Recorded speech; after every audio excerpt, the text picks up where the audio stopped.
Good morning, students. Today we are going to start chapter 10 Money. In ancient time, there was no system of currency. People used to exchange things as there no money in the form of notes and coin. क्या होता है कि पहले के समय में लोगों के पास करेंसी नहीं होती थी, कोई पैसा नहीं होता था रुपए और कॉइन्स के रूप में। तो वो लोग क्या यूज़ करते थे? Barter system. बार्टर सिस्टम का मतलब वस्तु विनिमय, यानी कि exchanging good and services without using money, यानी कि अपनी कोई भी सेवा देना या अपना कोई भी सामान बेचना, वो क्या होता था? बिना पैसे के यूज़ किए होता था। तो उस सिस्टम को कहा जाता है barter system. Okay, let's find out money. Bank and financial institute provide money in the form of coins and note. आजकल जो बैंक है और जो फाइनेंशियल इंस्टीट्यूट्स हैं वो हमें रुपए और सिक्कों के रूप में मनी को प्रोवाइड करवा रही हैं।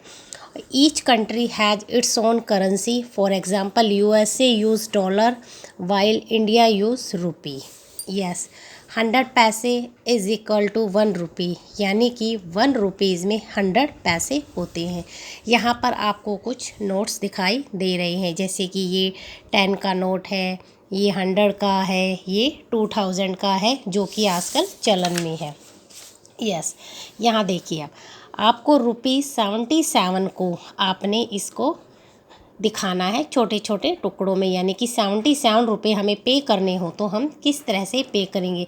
तो उसके लिए हमें एक 50 का नोट चाहिएगा, एक 20 का, एक 5 का, एक 2 का, इसी तरह। या फिर हम इसको ऐसे भी पे कर सकते हैं 20 20 20 10 5 2। Yes, let's try one. Look at the pictures. आप इन पिक्चर्स को देखिएगा, उसके साथ इनका अमाउंट दिया गया है। आपने बताना है कि जो ये अमाउंट है, जो ये पिक्चर है जो उसकी रेट के इक्वल है या नहीं है, तो येस, अदरवाइज़ नो। अब देखिए ये बोल है, ये हमारी 87 रुपीज़ की है, तो इसके लिए हम क्या पे कर रहे हैं? 50 का नोट, 10 का नोट, 10 का नोट, 10 5 2, यानी कि 50 + 10 60 70 80 80 में 5 को जोड़ा 85, 2 को जोड़ा, 2 को ऐड किया 87, यानी कि यस। सेकंड क्वेश्चन में देखिएगा, आपको एक टॉय दिखाई दे रहा है जिसकी कॉस्ट है 99 रुपये, लेकिन हमारे पास क्या है? सिर्फ 50 रुपये हैं। तो हमें कितना और उनको पे करना पड़ेगा? यानी कि 49 और।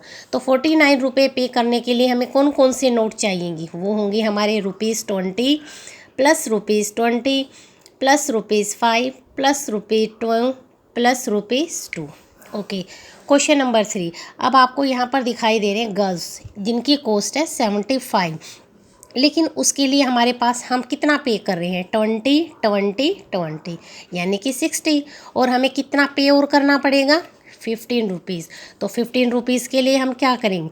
एक 10 का नोट देंगे और एक 5 का नोट देंगे। तो यानी कि ये जो हमारे पास मनी थी वो हमारी कॉस्ट के इक्वल नहीं थी, तो इसलिए हमने इसका आंसर लिखा नो। यस, अब आगे देखिएगा, ये आपको एक स्कूल बैग नज़र आ रहा है जिसकी कॉस्ट है ₹678। उसके लिए हम क्या दे रहे हैं शॉपकीपर को? हम दे रहे हैं 500 और 500, यानी कि टोटल 1000 रुपये उसको पे कर रहे हैं।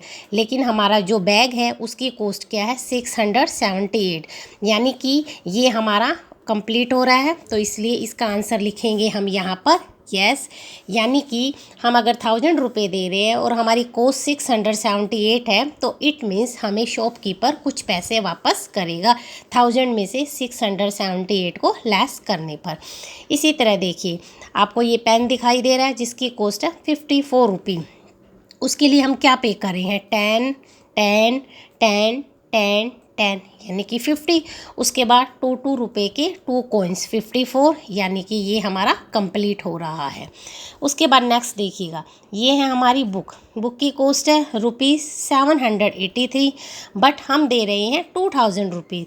इसका मतलब है कि हमारे पास इतने पैसे हैं कि हम इस बुक को खरीद सकें, और उसके अलावा हमें कुछ पैसे वापस भी मिलेंगे। वो पैसे कितने होंगे?